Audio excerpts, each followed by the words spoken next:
شروع اللہ کا نام لے کر جو بڑا مہربان نہایت رحم والا ہے۔ اے پیغمبر صلی اللہ علیہ وآلہ وسلم، جو چیز اللہ نے تمہارے لیے جائز کی ہے تم اس سے کنارہ کشی کیوں کرتے ہو؟ کیا اس سے اپنی بیویوں کی خوشنودی چاہتے ہو؟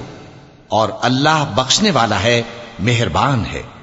اللہ نے تم لوگوں کے لیے تمہاری قسموں کا کفارہ مقرر کر دیا ہے، اور اللہ ہی تمہارا کارساز ہے، اور وہ دانا ہے، حکمت والا ہے۔ اور یاد کرو جب پیغمبر صلی اللہ علیہ وآلہ وسلم نے اپنی ایک بیوی سے ایک بھید کی بات کہی تو اس نے دوسری کو بتا دی، پھر جب اس نے اس کو ظاہر کر دیا اور اللہ نے اس حال سے پیغمبر صلی اللہ علیہ وآلہ وسلم کو آگاہ کر دیا تو پیغمبر صلی اللہ علیہ وآلہ وسلم نے ان بیوی کو وہ بات کچھ تو جتائی اور کچھ نہ بتائی۔ سو جب وہ بات ان کو بتائی تو وہ پوچھنے لگیں کہ آپ کو یہ کس نے بتایا؟ فرمایا کہ مجھے اس نے بتایا ہے جو سب کچھ جاننے والا ہے، خبردار ہے۔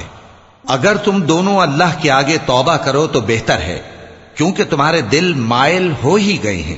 اور اگر پیغمبر صلی اللہ علیہ وآلہ وسلم کے خلاف باہم اعانت کرو گی تو اللہ اور جبریل اور نیک کردار مسلمان ان کے حامی اور دوستدار ہیں، اور ان کے علاوہ سب فرشتے بھی مددگار ہیں۔ اے ازواج نبی، اگر پیغمبر صلی اللہ علیہ وآلہ وسلم تم کو طلاق دے دیں تو عجب نہیں کہ ان کا پروردگار تمہارے بدلے ان کو تم سے بہتر بیویاں دے دے، مسلمان، ایمان والیاں، فرما بردار، توبہ کرنے والیاں، عبادت گزار، روزہ رکھنے والیاں، شادی شدہ اور کنواریاں۔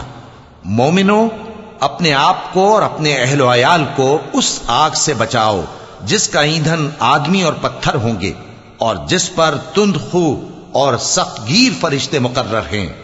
وہ کسی حکم کی جو اللہ ان کو دیتا ہے نافرمانی نہیں کرتے، اور جو حکم ان کو ملتا ہے اسے بجا لاتے ہیں۔ کافرو، آج بہانے مت بناؤ، جو عمل تم کیا کرتے تھے انہی کا تم کو بدلہ دیا جائے گا۔ مومنو، اللہ کے آگے صاف دل سے توبہ کرو، امید ہے کہ وہ تمہارے گناہ تم سے دور کر دے گا اور تم کو جنتوں میں جن کے نیچے نہریں بہ رہی ہیں داخل کرے گا۔ اس دن اللہ پیغمبر صلی اللہ علیہ وآلہ وسلم کو اور ان لوگوں کو جو ان کے ساتھ ایمان لائے ہیں رسوا نہیں کرے گا، بلکہ ان کا نور ایمان ان کے آگے اور داہنی طرف روشنی کرتا ہوا چل رہا ہوگا، اور وہ اللہ سے التجا کریں گے کہ اے پروردگار، ہمارا نور ہمارے لیے پورا کر اور ہمیں معاف فرما، بے شک اللہ ہر چیز پر قادر ہے۔ اے پیغمبر صلی اللہ علیہ وآلہ وسلم، کافروں اور منافقوں سے جہاد کرو اور ان پر سختی کرو، اور ان کا ٹھکانہ دوزخ ہے اور وہ بہت بری جگہ ہے۔ اللہ نے کافروں کے لیے نوح کی بیوی اور لوط کی بیوی کی مثال بیان فرمائی ہے۔ یہ دونوں ہمارے دو نیک بندوں کے گھر میں تھیں، اور دونوں نے ان سے خیانت کی تو وہ اللہ کے مقابلے میں ان عورتوں کے کچھ بھی کام نہ آئے، اور ان کو حکم دیا گیا کہ دوسرے داخل ہونے والوں کے ساتھ تم بھی دوزخ میں داخل ہو جاؤ۔ اور مومنوں کے لیے ایک مثال تو فرعون کی بیوی کی بیان فرمائی کہ اس نے اللہ سے التجا کی کہ اے میرے پروردگار، میرے لیے بہشت میں اپنے پاس ایک گھر بنا اور مجھے فرعون اور اس کے عمل سے نجات بخش اور ظالم لوگوں سے مجھ کو چھڑا لے۔